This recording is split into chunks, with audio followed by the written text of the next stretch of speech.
My dear students, मैं हूं Meenakshi from VM academy classes Nashik. बच्चों, हम देख रहे हैं क्लास 12 का chapter 6 super position of waves और आज है उसका लेक्चर नंबर 9 जिसमें हम टॉपिक स्टडी करने वाले हैं हार्मोनिक्स एंड ओवरटोन।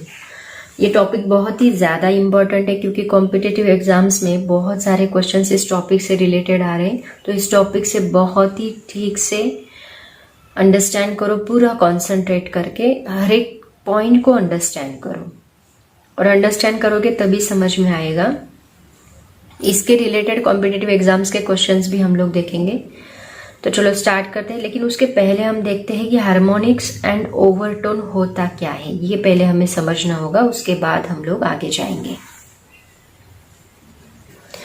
लेकिन बच्चों, उसके पहले हम थोड़ा कुछ बेसिक देख लेते हैं जो हम लोग इसके अंदर यूज करने वाले हैं इस टॉपिक के अंदर। तो सबसे पहले देखो, हमने स्टेशनरी वेव की बात की थी। इसके पहले के 2 लेक्चर्स हमने स्टेशनरी वेव स्टडी की थी। स्टेशनरी वेव एग्जैक्टली होता क्या है, उसी को हम लोग स्टैंडिंग वेव भी बोलते हैं, जो एक ही जगह पे होती है, जो अपनी एनर्जी ट्रैवल नहीं करती। ऐसी वेव को हम लोग स्टेशनरी वेव बोलते हैं। ठीक है, तो स्टेशनरी वेव 2 पॉइंट्स में फिक्स होती है, ये हमने बात की थी। जो हमने रबर की बात की थी, रबर को हमने दोनों एंड से फिक्स किया और बीच में हमने कहीं उसको यहाँ पे वाइब्रेट करके छोड़ दिया तो वो वाइब्रेट होगा। तो यहाँ पे जो वेव फॉर्म होगी कुछ इस प्रकार की, यहाँ पे वेव फॉर्म होगी। तो ऐसी वेव को हमने क्या कहा था, स्टैंडिंग वेव कहा था। मतलब ये वेव यहाँ पे ऐसे फॉर्म होती है तो इसको हमने कहा था स्टैंडिंग वेव। तो स्टैंडिंग वेव में क्या क्या होते हैं, मैक्सिमम एम्पलीट्यूड करने वाले कुछ पॉइंट्स होते हैं, उनको हमने कहा था anti node. And minimum amplitude करने वाले कुछ पॉइंट्स होते हैं, उनको हमने कहा था नोड। यहाँ फिक्स्ड एंड के यहाँ पे हमेशा नोड रहेगा, फिक्स्ड एंड के यहाँ पे हमेशा नोड रहेगा। उसके बाद यहाँ पे रहेगा एंटी नोड, यहाँ पे रहेगा नोड, यहाँ पे रहेगा anti node. Node anti node, node anti node alternately form होते हैं। उसके बाद हमने यहाँ पे देखो कितने लूप्स फॉर्म हुए, 1 लूप, दिस इज लूप, इसको लूप कहा जाता है, लूप भी बोला जाता है। तो इसको हम लूप कहेंगे। This is 1 loop, this is 2 loop, this is 3 loop. तो अभी इसकी बेसिक की हम बात करते हैं। 2 नोड के बीच में कितना डिस्टेंस होता है, λ/2। ये ऑलरेडी हमने स्टडी किया था। इसका मतलब जो एक लूप होता है उसका डिस्टेंस कितना होता है, दैट इज λ/2। सिमिलरली यहाँ 2 नोड है, उनके बीच में भी कितना डिस्टेंस होगा, λ/2। 2 एंटी नोड के बीच में भी डिस्टेंस कितना होता है, λ/2। एंड एक नोड एंड एक एंटी नोड, मतलब इन दोनों के बीच में कितना डिस्टेंस होता है, λ/4। ये हमने ऑलरेडी स्टडी किया है। ये बातें बहुत ज्यादा इंपॉर्टेंट है, ये हम लोग यहाँ पे यूज करने वाले हैं। अब देखो यहाँ पे 3 लूप्स फॉर्म हुए हैं, 1, 2 एंड 3। तो ये लूप का λ/2, ये लूप का λ/2, ये लूप का λ/2। कितने λ/2 बन गए, 3 λ/2 बन गए। तो यही तो ये स्ट्रिंग की लेंथ हो गई। जितने लूप यहाँ पे फॉर्म हुए हैं उतनी ही उसकी लेंथ है। तो हम बोल सकते हैं 3 λ/2 is equal to length of the string, ऐसे भी हम बोल सकते हैं। ओके, तो ये इससे रिलेटेड कंसेप्ट है जो हम यूज करने वाले हैं, इसको आप याद रखोगे। सेकेंड पॉइंट बहुत ही ज्यादा important, formula, relation between frequency, velocity and wavelength. तीनों में क्या रिलेशन है देखो, वेलोसिटी, फ्रीक्वेंसी एंड वेवलेंथ में v इज इक्वल टू क्या होता है, n इंटू लैम्डा होता है, राइट ना। सो n इज इक्वल टू क्या बनेगा, v डिवाइड बाय लैम्डा बनेगा। तो ये तीनों का जो रिलेशन है ये भी आपको याद रखना है, इसको भी हम लोग यूटिलाइज करने वाले हैं। ये ऑलरेडी हमने देखा, लास्ट लेक्चर में भी देखा, ये रिलेशन भी आप लोग यूज करोगे। ठीक है, तो ये 2 बातें यहाँ पे बहुत ज्यादा इंपॉर्टेंट है, ये हम लोग यहाँ पे स्टडी करने वाले हैं। आगे इसके आगे के पॉइंट को अभी हम लोग स्टडी करेंगे। अभी हम बात करते हैं ओवरटोन। सबसे पहले ओवरटोन देखेंगे, उसके बाद हार्मोनिक क्या होता है वो स्टडी करेंगे हम लोग। देखो बच्चों, अगर हमने एक स्ट्रिंग ली और ये स्ट्रिंग को हमने वाइब्रेट किया, तो इसमें सबसे पहली पॉसिबिलिटी क्या रहेगी, सबसे पहली पॉसिबिलिटी रहेगी हमने इसको यहां से खींच के फिर छोड़ दिया, रिलीज किया। तो सबसे पहली पॉसिबिलिटी क्या होगी कि यहाँ पे कुछ इस प्रकार का लोब बनेगा। सबसे पहला लोब कुछ इस प्रकार का है ना, मतलब एक ही लोब बनेगा, सबसे पहली पॉसिबिलिटी। इसी को हम बोलते हैं फंडामेंटल, जो बेस होता है सबसे पहला। उसके बाद बहुत सारे फॉर्म हो गए लोब, लेकिन यहाँ सबसे पहला जो होगा वो एक ही फॉर्म होगा। तो इसमें एक नोड होता है, एक यहाँ पे भी नोड होता है, इन दोनों के बीच में क्या होता है, एंटी नोड होता है। तो इन दोनों के बीच में कितना डिस्टेंस होता है, दैट इज λ/2। तो इसको कहा जाता है फंडामेंटल मोड। क्या कहा जाता है, फंडामेंटल मोड, और इसी को नॉर्मल मोड भी बोला जाता है। फंडामेंटल मोड या नॉर्मल मोड, इसको मोड्स ऑफ वाइब्रेशन भी बोलते हैं, ओवरटोन्स, या फिर हम इसको बोल सकते हैं मोड्स ऑफ वाइब्रेशंस। ये भी याद रखो आप लोग, क्योंकि कभी कभी इसके ऊपर भी क्वेश्चंस पूछे जाते हैं। तो इसको मोड्स ऑफ वाइब्रेशंस भी बोलेंगे, ओवरटोन भी बोलेंगे, ठीक है। तो इसमें सबसे पहली पॉसिबिलिटी क्या होगी, फंडामेंटल मोड रहेगा, एक लूप फॉर्म होगा। उसके बाद क्या होगा, देखो सेकेंड पॉसिबिलिटी क्या होगी कि इसमें दो लूप्स बन सकते हैं, है ना, ऐसे ये दो लूप्स बने। तो यहां पे कितने नोड्स हुए, one node, this is node, okay. तो यहाँ पे दो लूप्स बने, ये एक एंटी नोड है, ये एक एंटी नोड है। तो यहाँ पे देखो कितने λ/2 बने, एक λ/2। मैंने आपको बोला एक लूप का कितना डिस्टेंस होता है, λ/2 होता है। तो ये कितना बना, λ/2, दो λ/2 बने। अब ये फंडामेंटल मोड हुआ। उसके बाद जो बनेगा उसको हम बोलते हैं फर्स्ट ओवरटोन। तो देखो फर्स्ट ओवरटोन में कितने लूप्स फॉर्म हुए, दो लूप्स, लेकिन हमने इसको क्या कहा, फर्स्ट ओवरटोन कहा। समझ में आया। फंडामेंटल मोड की जो फ्रीक्वेंसी रहेगी उसी को हम लोग बोलते हैं फंडामेंटल फ्रीक्वेंसी। एक ही लूप फॉर्म है, इसको हम बोलते हैं फंडामेंटल फ्रीक्वेंसी, जो सबसे पहली फ्रीक्वेंसी रहेगी। Frequency of fundamental mode is called as fundamental frequency. तो फंडामेंटल फ्रीक्वेंसी से ग्रेटर फ्रीक्वेंसी वाली जो नेक्स्ट वेव होती है उसको हम बोलते हैं फर्स्ट ओवरटोन। समझ में आया। फंडामेंटल फ्रीक्वेंसी का मतलब क्या होता है, इसकी डेफिनेशन मैं आपको बताऊंगी बाद में। फिलहाल इसका अंडरस्टैंड कर लो। जो पहला पॉसिबिलिटी रहेगा उसको हम बोलेंगे फंडामेंटल मोड, फर्स्ट नहीं, फंडामेंटल मोड। उसी को हम नॉर्मल मोड बोलते हैं। उसकी जो फ्रीक्वेंसी होगी उसको हम फंडामेंटल फ्रीक्वेंसी बोलेंगे। उसके बाद जो सेकेंड वेव पॉसिबिलिटी है उसको हम बोलते हैं फर्स्ट ओवरटोन, ठीक है। उसके बाद देखो नेक्स्ट क्या पॉसिबिलिटी रहेगी। नेक्स्ट पॉसिबिलिटी ये रहेगी कि यहाँ पे कितने वेव्स फॉर्म हो सकते हैं, तीन वेव्स, तीन लोब्स बन सकते हैं, मतलब ऐसी तीन वेव्स फॉर्म हो सकती है।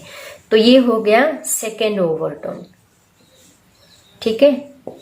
उसके बाद ऐसे कितने हो सकते हैं, कितने फॉर्म हो सकते हैं, up to n-1 overtone form हो सकते हैं। कितने, मतलब ये फर्स्ट हो गया, ये सेकेंड हो गया, this is second, this is third and so on. Similarly यहाँ पे ये second wave and so on. तो यहाँ nth लूप्स फॉर्म हो सकते हैं। कितने हो सकते हैं, nth लूप। देखो यहाँ तीन लूप है तो सेकेंड ओवरटोन, दो लूप है तो फर्स्ट ओवरटोन, मतलब एक से कम है ना। तो यहाँ nth लूप है तो कितना होगा, n-1 ओवरटोन। समझ में आ रहा है मैं क्या बोल रही हूँ। देखो पहला फर्स्ट लूप, एक ही लूप है तो उसको हमने बोला फंडामेंटल मोड। इसमें दो लूप है तो हमने बोला फर्स्ट ओवरटोन। इसमें तीन है तो एक से कम है, सेकेंड। तो इसमें nth है तो इसको हम बोलेंगे n-1 ओवरटोन, ओके। अब हम बात करते हैं हार्मोनिक की। देखो ये जो फंडामेंटल मोड है, इस फंडामेंटल मोड को हम बोलते हैं फर्स्ट हार्मोनिक। हार्मोनिक का मतलब क्या है मैं बताती हूँ बाद में, इसकी डेफिनेशन कुछ अलग है। जो फंडामेंटल मोड है, फर्स्ट हार्मोनिक, फर्स्ट वाइब्रेशन हो रहा है, उसको हम बोलेंगे फर्स्ट हार्मोनिक। इसको हम बोलेंगे सेकेंड हार्मोनिक। इसमें एज इट इज है, दो लूप है तो सेकेंड हार्मोनिक, तीन लूप्स है तो इसको हम बोलेंगे थर्ड हार्मोनिक, एंड अगर फोर लूप्स है तो बोलेंगे फोर हार्मोनिक। हार्मोनिक, एक मिनट, एंड ऐसे nth लूप से तो बोलेंगे nth हार्मोनिक्स, इसमें नहीं एक से कम है। तो देखो क्वेश्चन में कभी कभी हम लोग गलती कर देते हैं, वो पूछते हैं फोर्थ हार्मोनिक बताओ, या फिर बोलेंगे फोर्थ ओवरटोन बताओ। तो फोर्थ ओवरटोन है तो हम कितने लूप्स निकालेंगे, 3 लूप्स निकालेंगे, उससे कम। ओवरटोन पूछा है, हार्मोनिक नहीं। हार्मोनिक में एज इट इज है, ओवरटोन में 1 से कम है, याद रखो, क्योंकि इसमें फंडामेंटल नोड पहले को कहा है। ये फंडामेंटल मोड हो गया, उसके बाद first overtone, second overtone, n-1 तो ओवरटोन। इसमें first harmonic, second harmonic, third harmonic and nth harmonic. तो इसका मीनिंग सेम है, ये 1 से कम और ये 1 से ज्यादा, ये दोनों का मीनिंग सेम रहेगा। अभी इसके फॉर्मूलेस क्या रहेंगे उनकी हम बात करते हैं, लेकिन उसके पहले हम देखते हैं इनकी डेफिनेशंस। फंडामेंटल फ्रीक्वेंसी मतलब क्या, फंडामेंटल मोड मतलब क्या, फर्स्ट हार्मोनिक मतलब क्या, एंड फर्स्ट ओवरटोन मतलब क्या, ओवरटोन हार्मोनिक, सबकी डेफिनेशंस 1 बाय 1 हम लोग देखते हैं। उसके बाद उनके फॉर्मूलेज भी देखेंगे। फॉर्मूलेज आप लोग नोट डाउन करोगे, क्योंकि आपके बुक में इन्होंने बस थ्योरेटिकल पार्ट दिया है, जैसे डायग्रामेटिकली कुछ भी नहीं समझाया। तो इसको सबसे पहले अंडरस्टैंड करो, it is very very important. तो बच्चों सबसे पहले बात करते हैं normal mode, fundamental node and first harmonic की, ठीक है। तो इसमें सबसे पहले मैं स्ट्रिंग निकालती हूँ, छोटा छोटा निकालेंगे क्योंकि सब टॉपिक में इसी बोर्ड के अंदर कवर करने वाली हूँ, इससे रिलेटेड। तो ये फर्स्ट हार्मोनिक मैंने निकाला, इसी को हम बोलते हैं नॉर्मल मोड, इसी को बोलते हैं फंडामेंटल नोड, या इसको बोलते हैं फर्स्ट हार्मोनिक। तो ये हो गया नोड, ये हो गया नोड, और ये दोनों के बीच में डिस्टेंस कितना हो गया, λ/2, ठीक है। अब हम इसका फॉर्मूला निकालेंगे फ्रीक्वेंसी का, फंडामेंटल फ्रीक्वेंसी का फॉर्मूला हम लोग निकालने वाले हैं। तो फंडामेंटल फ्रीक्वेंसी का रिलेशन मैंने आपको क्या बताया था, v इक्वल टू क्या होता है, n इंटू लैम्बडा होता है, ठीक है। यहाँ वेलोसिटी का फॉर्मूला आपके बुक में उन्होंने v ही दिया है, लेकिन हम लोग वेलोसिटी का फॉर्मूला जो कॉम्पिटेटिव एग्जाम्स में यूज करते हैं वो यूज करने वाले हैं, ठीक है। तो वेलोसिटी सबसे पहले n को हम लोग साइड में ले लेते हैं, क्योंकि हमें n का फॉर्मूला डिराइव करना है। तो n इज इक्वल टू होता है v डिवाइड बाय लैम्बडा। अब देखो यहाँ पे हमें लैम्बडा की वैल्यू निकालनी है। सपोज हमने कंसिडर किया कि ये जो स्ट्रिंग है इसकी लेंथ l है, ये हमने कंसिडर किया। तो यहाँ लैम्बडा क्या आएगा, देखो λ/2 इज इक्वल टू, एक ही नोड है तो दोनों के बीच का जो डिस्टेंस रहेगा वही क्या है, इसकी लेंथ है। इसका मतलब λ/2 इज इक्वल टू क्या आएगा, यहाँ पे लेंथ आएगी l। So lambda is equal to क्या बनेगा, 2l बनेगा। ये 2 अगर हमने इधर शिफ्ट किया तो ये क्या बनेगा, 2l बनेगा। तो फ्रीक्वेंसी का फॉर्मूला क्या बनेगा देखो, और यहाँ पे v जो होता है, v का फॉर्मूला ऑलरेडी मैंने आपको इसके पहले भी बताया था, अभी वापस बताती हूँ, t डिवाइड बाय म्यू होता है। मतलब वो स्ट्रिंग का टेंशन और मास पर यूनिट लेंथ म्यू, ये उसका एक कांस्टेंट है, ठीक है। तो ये दोनों, ये v की जगह पे हम ये फॉर्मूला यूज करेंगे। v भी रखा तो भी चलेगा, आपके बुक में उन्होंने v ही रखा है, बट कॉम्पिटिटिव एग्जाम्स में आगे जाके डायरेक्टली ये फॉर्मूला आएगा तो आप बोलोगे ये कहाँ से आया, तो ये आपको पता होना चाहिए, ठीक है। तो अभी ये दोनों फॉर्मूले हम लोग इसके अंदर पुट करते हैं तो हमें n क्या मिलेगा, देखो n इज इक्वल टू हमें मिलेगा, v मैंने डाला √t divide by mu divide by lambda हमने डाला 2l, तो ये हमने डाला 2l, ठीक है। तो ये फॉर्मूला क्या बनेगा, ये 1 डिवाइड बाय 2l मैं साइड में लेती हूँ, 1 divide by 2l √t divide by mu. ये हमें किसका फॉर्मूला मिला, this is the formula of fundamental node और फर्स्ट हार्मोनिक। देखो फर्स्ट हार्मोनिक के लिए यहाँ क्या आ रहा है, 1 आ रहा है, ये बात आपको याद रखनी है, और इसी को हम लोग बोलेंगे फंडामेंटल मोड। ये फंडामेंटल मोड का फॉर्मूला है, ठीक है। अब हम बात करते हैं सेकेंड हार्मोनिक की, या फिर हम उसको बोलेंगे फर्स्ट ओवरटोन। सेकेंड पॉइंट हमें किसका लेना है, फर्स्ट ओवरटोन, फर्स्ट ओवरटोन, या फिर उसी को हमने क्या कहा है, सेकेंड हार्मोनिक, सेकेंड हार्मोनिक। तो देखो ये स्ट्रिंग है, स्ट्रिंग के कितने लूप्स बने थे वहां पे, ये फर्स्ट हो गए, ये कितने बनेंगे, 2 बनेंगे। तो ये हो गए 2 loops, these are the 2 loops. ये नोड ये नोड, दो नोड के बीच में कितना डिस्टेंस है λ/2, इसके बीच में λ/2। यहाँ कितने λ/2 बन गए? 2 λ/2। अब फॉर्मूला देखते हैं। फॉर्मूला क्या आएगा? ये λ/2 कितनी बार आएगा? 2 बार, मतलब 2 λ/2 इज इक्वल टू क्या आएगा? L आएगा। ये 1 λ/2, 2 λ/2 इज इक्वल टू L। ये 2 को एज इट इज रखो क्योंकि वो सीक्वेंस आपको फिर समझ में आएगा। तो देखो ये यहाँ पे लैम्बडा क्या बनेगा? ये 2 इधर शिफ्ट किया तो 2L/2 बनेगा। अब n का फॉर्मूला क्या आएगा? देखो फ्रीक्वेंसी का फॉर्मूला क्या आएगा? √T/ν एज इट इज रहेगा, डिवाइड बाय ये लैम्बडा की जगह पे हम क्या पुट करेंगे? 2L/2। ठीक है, तो ये 2 ऊपर जाएगा और n का फॉर्मूला हमें क्या मिलेगा? 2/2L √T/μ। इसको मैं कुछ ऐसे लिखती हूं, यहां 1 लिखती हूं, यहां 1 लिखती हूं और इसके बाहर में 2 लिखती हूं, चलेगा? यहां 1 लिखा मैंने और इसके बाहर 2 लिखा, ये क्या बना? n बना। 2 इंटू ये फंडामेंटल नोड हो गया। देखो इसको मैंने अगर n1 कहा और इसको अगर मैंने n2 कहा तो n2 इज इक्वल टू क्या मिल रहा है हमें? n2 इज इक्वल टू मिल रहा है 2 इंटू n1। ठीक है, उसके बाद देखते हैं हम लोग फॉर्मूलेस। तीसरा क्या है? फर्स्ट हो गया, अभी क्या आएगा? Second overtone. इसी को हमने कहा है, सेकेंड ओवरटोन को ही हमने कहा है third harmonic.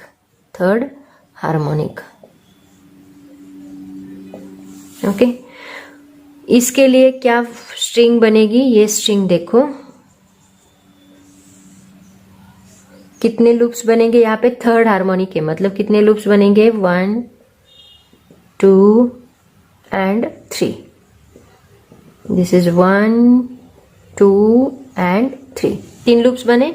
Node node node node, ये हो गया λ/2, ये हो गया λ/2 एंड ये हो गया λ/2, 3 λ/2। मतलब यहाँ पे बनेगा 3 λ/2 is equal to length L। So lambda is equal to क्या आएगा? 2L/3। ये 2 इधर शिफ्ट किया, 3 यहाँ डिवाइड होगा।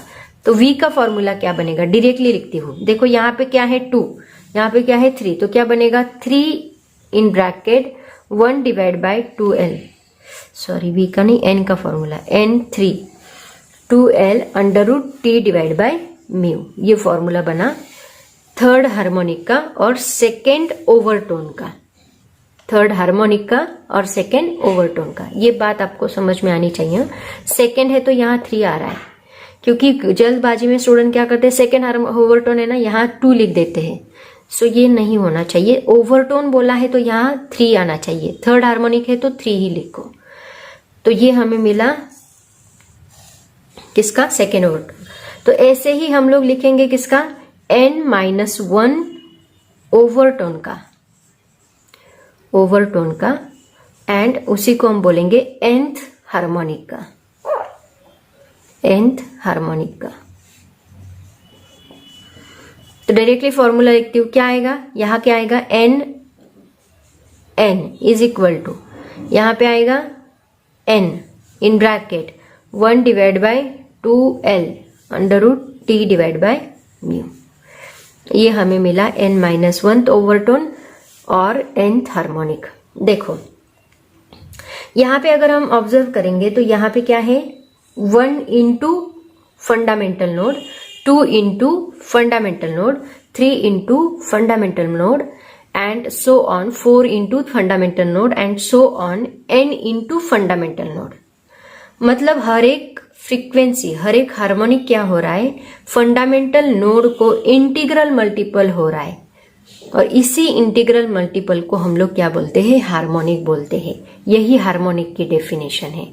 तो ये फॉर्मूलेस पहले नोट डाउन कर लो, उसके बाद मैं आपको हर एक की डेफिनेशन बताती हूँ। अभी आपको डेफिनेशन, मैंने अगर डायरेक्टली डेफिनेशंस बताई होती तो आपको क्लियर नहीं होता, बट अभी मैंने आपको पहले समझाया कि क्या होता है। अभी मैं आपको डेफिनेशंस बताती हूँ तो अभी सभी डेफिनेशंस आपको क्लियर होगी। फ्रीक्वेंसी सबसे पहले पता है ना, number of oscillations passing in 1 second, उसको हम क्या बोलते हैं, फ्रीक्वेंसी बोलते हैं। और इसी फ्रीक्वेंसी को हमने यहाँ पे फाइंड आउट किया है। तो सबसे पहले नोड की क्या रहेगी, फंडामेंटल फ्रीक्वेंसी रहेगी। उसके बाद ओवरटोन, फर्स्ट ओवरटोन मतलब उसकी first frequency, then second frequency, ऐसे उसको थर्ड ओवरटोन, सेकेंड हार्मोनिक, ऐसे हम लोग बोलते जाएंगे। ऐसे हर एक इंस्ट्रूमेंट का हम लोग फर्स्ट ओवरटोन एंड उसके हार्मोनिक्स निकालने वाले हैं, उनके फॉर्मूले डिराइव करने वाले हैं। ठीक है, तो सबसे पहले आप इसको नोट डाउन कर लो, आपके बुक में ये नहीं है। तो सबसे पहली डेफिनेशन हम लोग देखते हैं फंडामेंटल फ्रीक्वेंसी क्या होती है। फंडामेंटल फ्रीक्वेंसी मतलब the minimum frequency of vibration of a body is called as fundamental frequency. जो सबसे मिनिमम, कितनी, फर्स्ट लूप वाली जो पहली देखी हमने, वो मिनिमम फ्रीक्वेंसी थी वाइब्रेशन की, तो उसको हम बोलेंगे फंडामेंटल फ्रीक्वेंसी। और उसी से रिलेटेड क्या होता है, फंडामेंटल मोड मतलब the mode of vibration of a system in which frequency of oscillation is minimum. सबसे पहला मोड जिसकी फ्रीक्वेंसी सबसे कम है, उसी को हम लोग बोलेंगे फंडामेंटल मोड। उसके बाद हम देखेंगे डेफिनेशन ऑफ हार्मोनिक्स। पहले डेफिनेशन देख लो, उसके बाद में इसको एक्सप्लेन करती हूँ। डेफिनेशन देखो क्या है, the term harmonic is used when the frequency of particular overtone is an integral multiple of the fundamental frequency. देखो डेफिनेशन क्या है, harmonic is used when the frequency of particular overtone is an integral multiple of the fundamental frequency. इसका मतलब क्या, देखो fundamental frequency हमने कितनी देखी, फंडामेंटल n इज इक्वल टू क्या था, 1 divide by 2l under root t divide by mu. उसके बाद हमने देखा ओवरटोन सॉरी, इसको हमने फंडामेंटल मोड कहा था, राइट ना। इसको सपोज मैंने n0 ये नाम दिया, तो इसको मैंने 1 से मल्टीप्लाई किया था, ये 1 की तरफ याद रखो, इसको इसकी तरफ ध्यान दो, ये चेंज नहीं होगा। फंडामेंटल मोड को क्या हो रहा है, इंटीग्रल मल्टीपल हो रहा है। तो यहाँ पे हमने लिया 2, आगे फर्स्ट हार्मोनिक, फिर second harmonic under root t divide by mu. उसके बाद n2 is equal to 3 into, यहाँ ये आपके हिसाब से दे सकते हैं आप लोग, 1 divide by 2l under root t divide by mu. उसके बाद n3 is equal to 4 into 1 divide by 2l under root t divide by mu. तो देखो ये first harmonic, second harmonic, third harmonic, fourth harmonic. इसका मतलब क्या, ये 1 2 3 4 क्या है, इंटीग्रल मल्टीपल है, राइट ना। It is the when the frequency of particular overtone is an integral multiple of the fundamental frequency. ये क्या है, फंडामेंटल फ्रीक्वेंसी है। और ये देखो इंटीग्रल मल्टीपल हो रहा है फंडामेंटल फ्रीक्वेंसी को, integral multiple fundamental frequency, integral multiple fundamental frequency. इसी को हम क्या बोलते हैं, first harmonic, second harmonic, third harmonic, fourth harmonic. समझ में आया डेफिनेशन। अभी क्या डेफिनेशन है, the term harmonic is used when the frequency of particular overtone is an integral multiple of the fundamental frequency. Understand? इसी को हम लोग बोलते हैं हार्मोनिक्स। अब देखते हैं last definition, that is the overtone. Next definition है देखो ओवरटोन्स, उसी में उसका मीनिंग है ओवरटोन्स। ओवर का मतलब क्या, उसके बाद की, उससे ज्यादा, इसका मतलब हम ओवर बोलते हैं, राइट ना। तो tones whose frequencies are greater than the fundamental frequency, जैसे कि हमने फंडामेंटल नोड देखा, उससे ज्यादा होता है फर्स्ट ओवरटोन, उससे ज्यादा होता है सेकेंड ओवरटोन। इसका मतलब जिनकी फ्रीक्वेंसी क्या है, फंडामेंटल फ्रीक्वेंसी से ज्यादा है, जैसे कि हमने 2 से मल्टीप्लाई किया, 3 से मल्टीप्लाई किया, सो उसी को हम लोग बोलते हैं overtones. The tones whose frequencies are greater than the fundamental frequencies are called overtones. Okay, तो ये सभी डेफिनेशंस आप लोग ठीक से याद रखोगे, क्योंकि आगे जाके जो ऑर्गन पाइप का हम लोग टॉपिक स्टडी करने वाले हैं, उसमें हम लोग ये सभी डेफिनेशंस देखने वाले हैं। ठीक है, तो देखो बच्चों, नेक्स्ट पॉइंट जो है वो बहुत ही ज्यादा इंपॉर्टेंट है, इससे रिलेटेड बहुत सारे क्वेश्चंस एग्जाम में पूछे जाते हैं, that is the organ pipe. Organ pipe से रिलेटेड सभी कॉन्सेप्ट्स हम लोग डिटेल में स्टडी करने वाले हैं, लेकिन सबसे पहले इसका इंट्रोडक्शन लेते हैं कि ऑर्गन पाइप एग्जैक्टली होता क्या है। देखो अभी जो मैंने इमेज डिस्प्ले की है उसके ऊपर आपको समझ में आएगा कि ऑर्गन पाइप एग्जैक्टली क्या कंसेप्ट है। एक्चुअली ये एक म्यूजिकल इंस्ट्रूमेंट है जो कि साउंड प्रोड्यूस करने के लिए यूज किया जाता है। तो इसमें साउंड कैसे प्रोड्यूस होता है वो हम लोग देखने वाले हैं। इसका जो एयर कॉलम है, एयर कॉलम मतलब क्या, एक एम्प्टी स्पेस होता है जिसमें एयर होती है। सपोज कंसिडर करते हैं ये एक पाइप है, इस पाइप के अंदर हमने कुछ पानी भरा है, यहाँ तक हमने पानी भरा है और ये इतना एम्प्टी स्पेस है, तो इसको हम क्या बोलते हैं, this is called as air column. तो ये एयर कॉलम में अगर हमने वाइब्रेशन प्रोड्यूस किए, वाइब्रेशन हम ट्यूनिंग फॉर्क का यूज करके वाइब्रेशन इसके अंदर प्रोड्यूस करते हैं, तो इसके अंदर अगर हमने वाइब्रेशन भेजे तो यहाँ से हमें एक साउंड सुनाई देता है। या फिर हम लोग बांसुरी बजाते हैं तो बांसुरी में से कैसे साउंड सुनाई देता है, सेम उसी तरह इस ऑर्गन पाइप में से भी साउंड सुनाई देता है। तो ये एक टाइप का म्यूजिकल इंस्ट्रूमेंट है, जैसे मैंने आपको इमेज में दिखाया। तो ये म्यूजिकल इंस्ट्रूमेंट में जो साउंड प्रोड्यूस होता है उसी से रिलेटेड कुछ कंसेप्ट हम लोग यहाँ पे स्टडी करने वाले हैं। और ये रिलेटेड है हमारे हार्मोनिक्स एंड ओवरटोन्स का जो टॉपिक है उसी से, इसीलिए पहले हमने वो स्टडी किया। उसके बाद हम लोग इसके आगे के सभी फॉर्मूलेज अभी लर्न करने वाले हैं। तो एग्जैक्टली ऑर्गन पाइप की डेफिनेशन क्या है वो हम लोग देखेंगे, उसके टाइप्स देखेंगे। उसके बाद हम बहुत ही इंपॉर्टेंट टॉपिक है एंड करेक्शन, वो हम लोग स्टडी करेंगे। ठीक है, तो देखते हैं इसकी डेफिनेशन क्या है। तो बच्चों इसकी डेफिनेशन देखो क्या है। ऑर्गन पाइप मतलब क्या, a device in which air column is vibrated to produce sound wave of desired frequency called as organ pipe। जैसे कि मैंने आपको बताया ये एक पाइप होता है, इसके अंदर जो एयर कॉलम होता है, ये एयर कॉलम के वाइब्रेशंस होते हैं और उसमें से साउंड हमें सुनाई देता है एक डिजायर्ड फ्रीक्वेंसी का। जो फ्रीक्वेंसी के ट्यूनिंग फॉर्क से आप लोग वाइब्रेशन इसके अंदर भेजेंगे, उस फ्रीक्वेंसी की वो डिजायर्ड फ्रीक्वेंसी होगी, उसके ही रिलेटेड साउंड हमें कम ज्यादा साउंड हमें सुनाई देगा। तो इसी को हम लोग बोलते हैं ऑर्गन पाइप। ज्यादा से ज्यादा musical, as a musical instrument इसको यूज किया जाता है। अब देखते हैं इसके टाइप्स कौन से है। डेफिनेशन बहुत ही सिंपल है। नेक्स्ट पॉइंट देखो क्या है, टाइप्स ऑफ ऑर्गन पाइप। इसमें दो टाइप्स होते हैं, एक होता है क्लोज्ड ऑर्गन पाइप और दूसरा होता है open organ pipe. Closed organ pipe मतलब क्या, ये ऑर्गन पाइप है, इसके दो एंड्स होते हैं, this is one and, this is another and. तो इसका वन एंड ओपन और दूसरा एंड क्लोज्ड, इस तरह ऐसे पाइप को हम लोग बोलेंगे क्लोज्ड ऑर्गन पाइप, जिसका वन एंड ओपन है और दूसरा एंड क्लोज्ड है।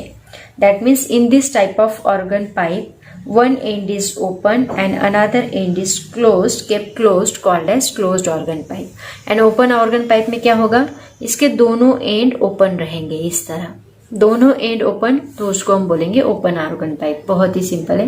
तो ये दोनों टाइप हम लोग डिटेल में स्टडी करने वाले हैं। क्लोज्ड ऑर्गन पाइप में जो प्रोड्यूस होने वाले वाइब्रेशन है वो किस टाइप के रहेंगे, उनकी फ्रीक्वेंसी कैसे कैलकुलेट करनी है, उसका फॉर्मूला सभी हम लोग देखेंगे। मतलब वहां पे जो हमने फंडामेंटल नोड वगैरह हार्मोनिक में स्टडी किया है वो सभी फॉर्मूलेज हम लोग इसके अंदर स्टडी करेंगे। लेकिन वो फॉर्मूलेज आपको आने ही चाहिए, इसके पहले जो हमने स्टडी किए हैं, फर्स्ट ओवरटर्न, सेकंड ओवरटर्न, वो सभी फॉर्मूलेज आपको आनी चाहिए। वो कॉन्सेप्ट आपकी क्लियर होनी चाहिए, तभी आपको ये समझ में आएगा। अभी जो नेक्स्ट पॉइंट हम लोग स्टडी करने जा रहे हैं that is the end correction. ये बहुत ही ज्यादा इंपॉर्टेंट पॉइंट है। देखो एंड करेक्शन का मतलब क्या होता है। सबसे पहले जो वाइब्रेशंस इसके अंदर प्रोड्यूस होते हैं उसकी हम बात करते हैं। ये एक ऑर्गन पाइप है, क्लोज्ड ऑर्गन पाइप है, ठीक है। क्लोज्ड ऑर्गन पाइप मतलब इसका एक एंड क्लोज रहेगा, दूसरा एंड ओपन रहेगा। तो ये जो क्लोज्ड ऑर्गन पाइप है इसमें जो वाइब्रेशन प्रोड्यूस होते हैं उसके जो क्लोज एंड होता है वहां पे नोड फॉर्म होता है और जो ओपन एंड होता है वहां पे एंटी नोड फॉर्म होता है। आपको पता है ना नोड एंड एंटी नोड क्या होते हैं, हमने देखा है स्टेशनरी वेव में, जहां पे जीरो वाइब्रेशन से उसको हम नोड बोलते हैं और जहां पे मैक्सिमम वाइब्रेशन है उसको हम एंटी नोड बोलते हैं। तो यहाँ पे जो वेव प्रोड्यूस होगी वो कुछ इस प्रकार की होगी। मतलब यहाँ पे जो नोड फॉर्म होगा कुछ इस प्रकार की वेव। मतलब देखो यहाँ पे क्या फॉर्म हुआ, जीरो वाइब्रेशन, मतलब यहाँ पे नोड फॉर्म हुआ। इसको थोड़ा बड़ा करते हैं, ऐसे कुछ इस प्रकार की। यहाँ पे देखो ये मैक्सिमम वाइब्रेशन है। मैक्सिमम वाइब्रेशन मतलब यहाँ एंटी नोड फॉर्म हो रहा है और यहाँ पे क्या फॉर्म हो रहा है, नोड फॉर्म हो रहा है। तो इसको अगर हमने क्लोज किया और हमने देखा है दो नोड के बीच में कितना डिस्टेंस होता है, दैट इज λ/2। दो नोड के बीच में या दो एंटी नोड के बीच में कितना डिस्टेंस होता है, λ/2 होता है। और एक एंटी नोड एंड एक नोड के बीच में कितना डिस्टेंस होता है, λ/4। ये ऑलरेडी हमने स्टडी किया है। तो यहाँ पे देखो ये एंटी नोड एग्जैक्टली यहाँ पे फॉर्म होना चाहिए। मतलब ये एंटी नोड है, ये नोड है, और ये यहाँ पे नोड, यहाँ पे एंटी नोड, ठीक है। तो इसके क्लोज एंड पे हमेशा याद रखो, इसके क्लोज एंड पे हमेशा क्या फॉर्म होता है, नोड फॉर्म होता है।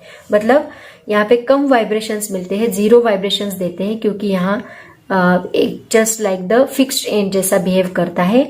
और यहाँ पे आने के बाद सभी वाइब्रेशंस बंद हो जाते हैं, इसकी वजह से वो 0 डिस्प्लेसमेंट पे आता है पार्टिकल। इसका मतलब यहाँ पे हमें 0 वाइब्रेशन मिलता है नोड। लेकिन यहाँ पे एयर कॉलम है तो यहाँ पे ज्यादा मैक्सिमम वाइब्रेशन होता है, बहुत ज्यादा वाइब्रेशन होता है, क्योंकि उनको फ्री स्पेस बहुत मिल रहा है, यहाँ पे फ्री स्पेस बहुत कम है, उसकी वजह से मैक्सिमम वाइब्रेशन यहाँ पे मिलता है। तो इसको हम एंटी नोड बोलते हैं। तो हमेशा एक बात याद रखो, जहां पे ओपन एंड रहेगा, जहां पे ओपन एंड रहेगा वहां पे हमें क्या मिलेगा, एंटी नोड मिलेगा। और जहां पे क्लोज्ड एंड रहेगा वहां पे हमें क्या मिलेगा, नोड मिलेगा। ये बात आपको हमेशा याद रखनी है। ओपन एंड के लिए एंटी नोड, क्लोज्ड एंड के लिए नोड, ठीक है।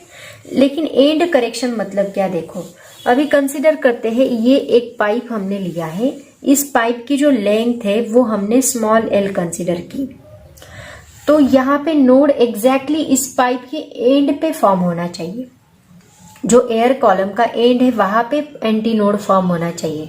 लेकिन होता क्या है एक्चुअल में, जब प्रैक्टिकली ऑब्जर्व किया साइंटिस्ट लोगों ने, तो उन्होंने ऑब्जर्व किया ये एंटी नोड यहाँ पे नहीं फॉर्म हुआ, ये कुछ थोड़ा दूर फॉर्म हुआ, मतलब यहाँ से कुछ आगे, क्योंकि उनको फ्री स्पेस बहुत मिल रहा है। और फ्री स्पेस मिलने की वजह से वो वाइब्रेशन, मैक्सिमम वाइब्रेशन उसके बाहर, मतलब वो पाइप के बाहर कुछ डिस्टेंस पे फॉर्म करता है एंटी नोड, कुछ इस तरह। तो यहाँ पे जो इतना डिस्टेंस है, इस डिस्टेंस को हम लोग बोलते हैं एंड करेक्शन, जो कि हम ई से डिनोट करते हैं। तो वाइब्रेशन का जो एयर कॉलम है, एयर कॉलम की जो टोटल लेंथ है वो क्या बनेगी, यहाँ पे ये टोटल लेंथ बनेगी इतनी।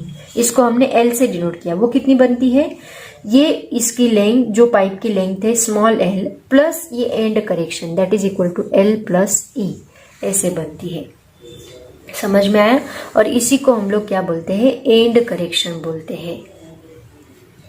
तो अगर एंड करेक्शन की डेफिनेशन हम लोग बोलेंगे तो क्या रहेगी डेफिनेशन, ये क्या है इसका, open end, this is called as open end, pipe का open end and antinode की पोजीशन, ये क्या हो गई इसकी एंटी नोड की position. The distance between open end of the pipe and position of antinode. Antinode यहाँ पे फॉर्म नहीं होता, फ्री स्पेस की वजह से वो उसके बाहर फॉर्म होता है। The distance between open end of the pipe and position of the antinode called as end correction, जो कि हम लोग डिनोट करते हैं E से। तो ये टोटल लेंथ कितनी बनेगी, यहाँ पे एयर कॉलम की length of air column is equal to L plus E, इतनी बनेगी length of this air column, that is L plus E। और रेनॉल्ड नाम का एक साइंटिस्ट था, उसने क्या ऑब्जर्व किया, उसने क्या फॉर्मूला बनाया, ये जो एंड करेक्शन है, दैट एंड करेक्शन ये डिपेंड होता है इसके डायमीटर के ऊपर। डायमीटर के कितने टाइम्स, 0.3 टाइम्स होता है ये एंड करेक्शन। मतलब ये जो डिस्टेंस है, ये डायमीटर को हमने 0.3 से मल्टीप्लाई किया तो जो डिस्टेंस हमें मिलेगा वो आपका ई रहेगा। ये फॉर्मूला किसने बनाया था, रेनॉल्ड नाम का एक साइंटिस्ट था, उसने ये फॉर्मूला डिराइव किया था। तो according to Reynolds end correction is what, that is 0.3 into D. D is what, D is the diameter. तो देखो ओपन एंड के लिए पहले क्लोज एंड का फॉर्मूला देखते हैं। क्लोज एंड के लिए हमें क्या फॉर्मूला मिलेगा, length of air column, close end length of air column L is equal to हमें मिलेगा L plus E, that is equal to E की जगह पे हम क्या पुट करेंगे, 0.3 पुट करेंगे, मतलब एल प्लस 0.3 डी, ये फॉर्मूला हमें मिलेगा कैपिटल एल का, राइट। लेकिन अगर क्लोज्ड एंड रहा तो क्लोज एंड में क्या होगा, देखो close and sorry open and में क्या होगा, ये क्लोज एंड के लिए रहा।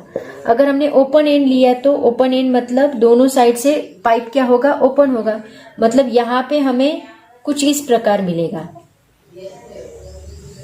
कुछ इस प्रकार। मतलब यहां से एंटीनोड इतने डिस्टेंस पे फॉर्म होगा, मतलब ये एक ई हो गया।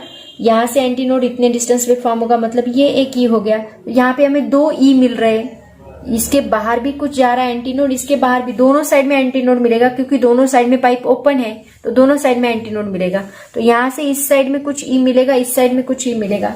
मतलब फॉर ओपन एंड के लिए, ओपन एंड पाइप के लिए हमें क्या मिलेगा, L is equal to small l plus 2e, क्योंकि ये एक ई है, ये एक ई है, दोनों ई मिला के हमें क्या मिलता है, 2e मिलता है। मतलब हमें फॉर्मूला क्या मिलेगा, L प्लस 2e। ई की जगह पे आप 0.3d डाल सकते हैं, ठीक है। तो ये है एंड करेक्शन। एंड करेक्शन के ऊपर आपको ज्यादा से ज्यादा एक नोट पूछा जा सकता है। आगे जाके हम इस फॉर्मूले को यूज करने वाले हैं, इसलिए मैंने पहले इसको एक्सप्लेन किया। समझ में आया? तो बच्चों आज जो हमने टॉपिक स्टडी किए हैं harmonic overtones, that is very important. उसके बाद हमने देखा ऑर्गन पाइप क्या होता है, उसके टाइप्स क्या होते हैं, उसके बाद हमने देखा एंड करेक्शन क्या होता है। तो ये सभी पॉइंट्स आपको याद रखने हैं, क्योंकि आगे जाके जो फॉर्मूलेज हम लोग डिराइव करने वाले हैं उसमें ये सभी फॉर्मूलेज हम लोग यूज करेंगे। इसीलिए सभी फॉर्मूलेज एक पेज पे नोट डाउन करके रखो, फिर हम लोग आगे का टॉपिक स्टडी करेंगे। तो आज मैं यहीं पे रुकती हूँ। पढ़ाई करते रहो। Thank you so much and bye bye. और फिजिक्स को रेगुलरली स्टडी करो, रेगुलरली स्टडी करोगे तभी याद रहेगा, अदरवाइज आपको कुछ भी याद नहीं रहेगा, क्योंकि फिजिक्स बहुत ज्यादा कॉम्प्लिकेटेड है। लेकिन पढ़ाई नहीं की तो, अगर आप रेगुलरली पढ़ाई करते हो तो फिजिक्स आपको बहुत ज्यादा इंटरेस्टिंग लगेगा, ठीक है। तो मैं यहीं पे रुकती हूँ बच्चों, पढ़ाई करते रहो। Thank you so much and bye bye.